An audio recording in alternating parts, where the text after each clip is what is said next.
안녕하십니까? 이미정 권사입니다. 네, 오늘은 지난 시간에 이어서 호세아 8장을 들어갈 차례인데요. 호세아 7장의 연장선상에 있는 그런 내용이라고 할 수 있겠습니다. 이스라엘의 죄악에 대해서 그 때문에 심판하실 수밖에 없다는 내용을 그리고 있거든요. 새해를 맞아서 축복의 메시지를 전해드리면 좋은데 이렇게 그 죄악상을 고백하고 심판하는 메시지를 전하게 된 것이 조금 안타까운 마음인데요. 오히려 이것을 반면 교사 삼는 그런 계기가 되었으면 좋겠습니다. 호세아 8장 들어가도록 하겠습니다. 호세아 8장의 1절을 보면 하나님께서 호세아에게 나팔을 내 입에 들지어다 라고 명령하시는 것으로 본문이 시작되고 있습니다. 구약 시대에 나팔이 불려질 때는 잔칫날에 축하하기 위해서 불려진 경우도 있어요. 그렇지만 위급 상황을 알리거나 전쟁의 신호로 사용되는 경우도 많았죠. 지금 호세아 8장의 1절을 세번역 성경에서는 어떻게 이야기하고 있냐면 나팔을 불어서 비상경고를 알려라 라고 이렇게 기록을 하고 있어요. 그러니까 아주 위급한 상황을 알리는 그런 의미에서 나팔을 내 입에 들지어다 라고 명령하고 계시다는 것을 알 수 있죠. 이스라엘 백성들에게 비상경고를 알리라고 하신 이유는 그 다음 절에 나와 있듯이 원수가 독수리처럼 여호와의 집에 덮치게 될 것이기 때문입니다. 다시 말하면 독수리와 같이 날렵하고 용맹스러운 북방의 아수르 군대가 북이스라엘을 침략할 것이라고 경고하시는 거죠. 하나님께서는 이스라엘을 가리켜서 여호와의 집이라고 부르셨어요. 원수가 독수리처럼 여호와의 집에 덮치게 될 것이라고 하시면서 이스라엘을 가리켜 여호와의 집이라고 부르셨거든요. 그러니까 호세아의 아내 고멜처럼 남편을 배신하고 음행을 저질렀지만 음탕한 고멜을 다시 부인으로 맞아들이라고 명령하셨던 하나님께서 그렇게 우상 숭배를 하고 하나님을 배반한 이스라엘을 언약 백성으로 받아들이시겠다는 그런 뜻으로 여호와의 집에 덮치게 될 것이라고 이렇게 말씀하신다는 거죠. 언약 백성인 이스라엘을 아수르를 통해서 심판하실 수밖에 없는 이유는 하나님과의 언약을 깨뜨리고 하나님께서 주신 율법을 어겼기 때문이라고 분명하게 그 죄를 지적하고 계십니다. 하나님께서는 이스라엘이 출애굽한 후에 호렙산에서 언약을 맺으셨고 약속의 땅 가나안에 들어가기에 앞서서 모압 평지에서 다시 한번 이스라엘과 새 언약으로 확약을 하셨잖아요.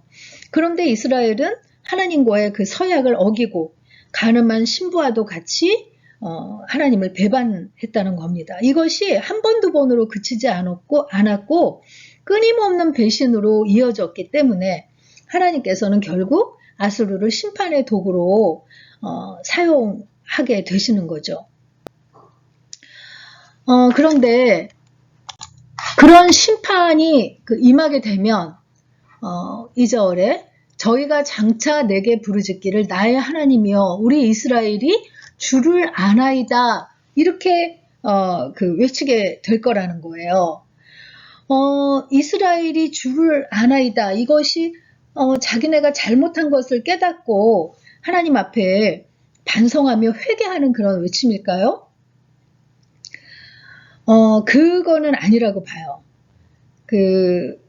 여기 본문 13절에 봐도 그들이 내게 고기를 제물로 드리고 먹을지라도 여호와는 그것을 기뻐하지 아니하고 이제 그들의 죄악을 기억하여 그 죄를 벌하리니 그들은 다시 애굽으로 가리라 라고 말씀하시는데 그 말씀에 비추어 보면 이스라엘은 하나님께서 정하신 절기에 맞추어 희생 제물로 제사를 지냈지만 하나님께서는 받지 않으시고 심판하시겠다는 그런 의미거든요. 그러니까 하나님이여 우리 이스라엘이 주를 아나이다 하는 거는 우리가 하나님께 예배도 드리고 하나님께 절기마다 제물도 드리지 않았습니까? 하는 그런 의미로 하나님께 도움을 청한다는 그런 의미라고 할 수 있는 거죠. 그런데 하나님을 아나이다, 주를 아나이다 하면 하나님의 뜻대로 살아야 하는 것이잖아요. 삶이 따르지 않으면 하나님을 아는 것이 아니죠. 하나님을 안다고 착각하고 있는 것이라고 볼 수 있습니다. 그래서 하나님께서는 3절에 이스라엘이 이미 선을 버렸으니 원수가 그를 따를 것이라 하면서 이스라엘의 죄악상을 선포를 하고 계시는 것을 볼 수 있습니다. 그러면서 4절에 보면 그들이 왕들을 세웠으나 내게서 난 것이 아니요 그들이 지도자를 세웠으나 내가 모르는 바이며 그들이 또 은금으로 자기를 위하여 우상을 만들었나니 결국은 파괴되고 말리라 하면서 사무엘 시대에 이스라엘이 왕들을 요구해서 왕정 시대로 넘어간 그 역사를 이야기를 하시는데 이스라엘의 왕정 제도는 하나님께서 뜻하고 계획하신 바가 아니었다는 거죠. 그들이 사사 시대를 지내면서 왕을 구한 것은 이미 하나님을 버린 것이나 다름이 없다고 그때 사무엘에게 하나님께서 말씀하시는 것을 우리도 기억할 수 있죠. 하나님께서는 왕정제도로 인해서 그들의 삶이 피폐해질 것을 경고하셨지만 사무엘을 통해서 낱낱이 얘기하셨잖아요. 그런데도 그들은 왕을 세워달라고 주장을 꺾지 않았기 때문에 결국 하나님께서 이스라엘의 요구를 받아들여서 사울을 초대 왕으로 세운 것을 볼 수 있습니다. 그래서 우리가 막 아이들이 자기네한테 좋은 게 아닌데도 막 너무 때를 쓰면 때로는 그 부모 입장에서 그래 네가 이걸 겪어봐야 너한테 도움이 안 된다는 걸 알지 하고 이렇게 허락해 주는 경우가 간혹가다 있거든요. 그것처럼 하나님께서도 어쩔 수 없이 왕정 제도를 허락해 주셨다는 것을 알 수 있습니다. 그런데 결과 이스라엘은 사울, 다윗, 솔로몬 이후에 결국 남북으로 분단되고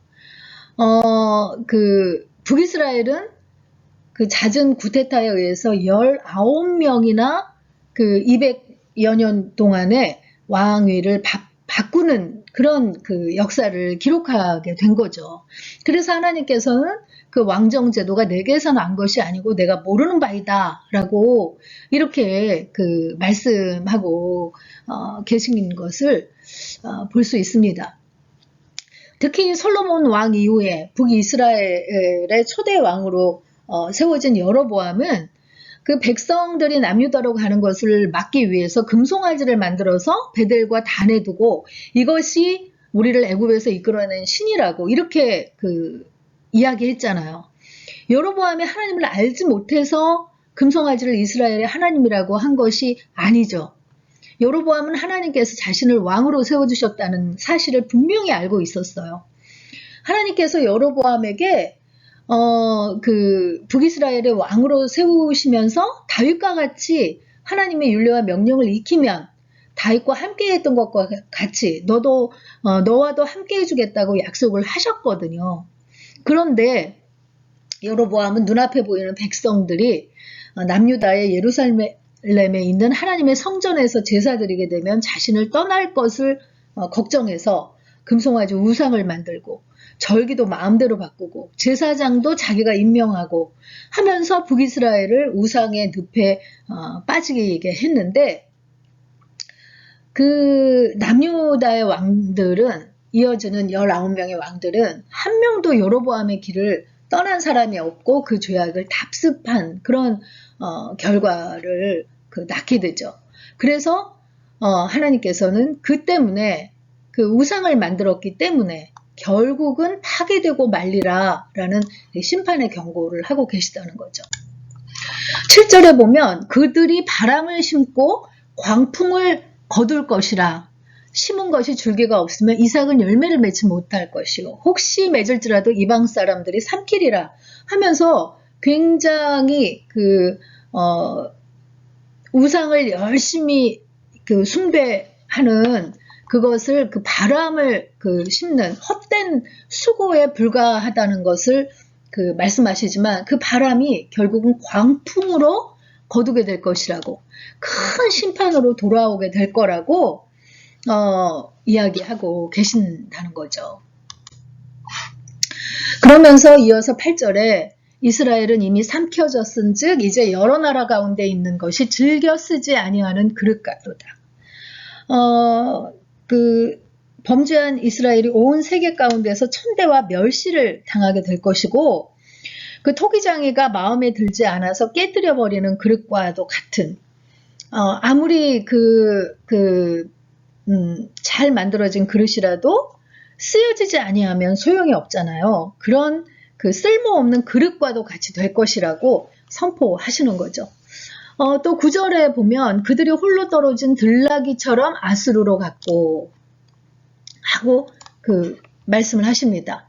즐겨 쓰지 아니하는 그릇과도 같이 북이스라엘이 앞날이 그렇게 될 거고, 홀로 떨어진 들나귀처럼 아수르로 갈 것이다.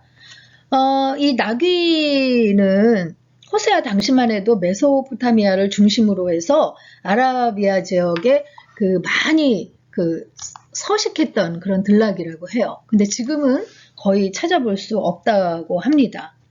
그런데 이스라엘이 임자 없는 들나귀처럼 이렇게 떼를 지어서 다니는 게 들나귀인데, 홀로 떨어진 들나귀, 임자가 없는 들나귀처럼 아무런 돕는 손길도 없이 아수르로 끌려가게 될 것이라고.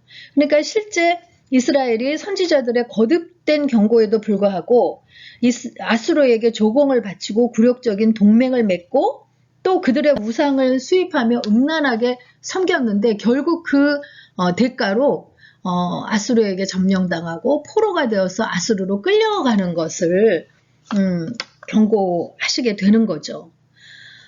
그래서 에브라임이 값주고 사랑하는 자들을 얻었도다 라고 하는 거는 이스라엘이 강대국에 바치는 그런 무거운 조공으로 인해서 결국은 쇠하게 될 것이라고 선포하고 계신다는 거죠. 그들이 여러 나라에게 값을 주었을지라도 이제 내가 그들을 모으리니 그들은 지도자의 임금이 지워준 짐으로 말미암아 쇠하기 시작할 것이라. 결국 왕들이 강대국에게 보내게 되는 그런 조공으로 말미암아 이스라엘이 쇠하게 될 것이라고 말씀하고 있는 것을 볼 수 있습니다. 하나님께서는 12절에 내가 그를 위하여 내 율법을 만 가지로 기록하였으나 그들은 이상한 것으로 여기도다. 하나님께서 이스라엘과 언약을 맺으시고 율법을 돌에도 새기게 하시고 두루마리에게도 새기게 하시고 정말 여러 가지 방법으로 율법을 기록하게 하고 그들과의 언약을 상기시켰지만, 이스라엘 백성들이 눈앞의 이익을 따르느라고 그 하나님의 말씀을 거들떠보지 않았다는 것을 이야기하고 있어요. 그래서 결국은 내가 그들의 죄악을 기억하여 그 죄를 벌하리니 그들은 애굽으로 다시 가리라 하면서 영적으로 타락한 이스라엘이 결국은 하나님을 잊고 하나님께서 내리시는 심판으로 멸하게 될 것이라고, 멸망받게 될 것이라고 말씀하고 계시는 그런 심판의 메시지로 8장이 이어지고 있는 것을 볼 수 있습니다. 그래서 오늘의 묵상 포인트는요, 바람을 심어 광풍을 거두는 헛된 삶이 되지 않도록 새로운 한 해가 주님 안에서 잘 펼쳐져 가도록 기도합니다 하는 것입니다. 한 해를 보내고 새로운 한 해를 맞을 때 우리가 각오도 새롭게 많이 하고 계획도 많이 세우는데 헛된 것을 심고 결국 하나님께서 싫어하시는 것을 거두는 그런 헛된 삶이 되지 않도록 하나님 안에서 잘 펼쳐져 갈 수 있도록 우리가 더욱 기도와 말씀으로 세워져야 할 때라고 생각이 됩니다. 호세아 8장 읽고 마치도록 하겠습니다. 8장. 나팔을 내 입에 댈지어다. 원수가 독수리처럼 여호와의 집에 덮치리니 이는 그들이 내 언약을 어기며 내 율법을 범함이로다. 그들이 장차 내게 부르짖기를 나의 하나님이여 우리 이스라엘이 주를 아나이다 하리라. 이스라엘이 이미 선을 버렸으니 원수가 그를 따를 것이라. 그들이 왕들을 세웠으나 내게서 난 것이 아니며 그들이 지도자들을 세웠으나 내가 모르는 바이며 그들이 또 그 금으로 자기를 위하여 우상을 만들었나니 결국은 파괴되고 말리라. 사마리아여 내 송아지는 버려졌느니라. 내 진노가 무리를 향하여 타오르나니 그들이 어느 때에야 무지하겠느냐. 이것은 이스라엘에서 나고 장인이 만든 것이라. 참신이 아니니 사마리아의 송아지가 산산조각이 나리라. 그들이 바람을 심고 광풍을 거둘 것이라. 심은 것이 줄기가 없으며 이삭은 열매를 맺지 못할 것이요 혹시 맺을지라도 이방 사람이 삼키리라. 이스라엘은 이미 삼켜졌은즉 이제 여러 나라 가운데 있는 것이 즐겨 쓰지 아니하는 그릇 같도다. 그들이 홀로 떨어진 들나귀처럼 아수르로 갔고 에브라임이 값주고 사랑하는 자들을 얻었도다.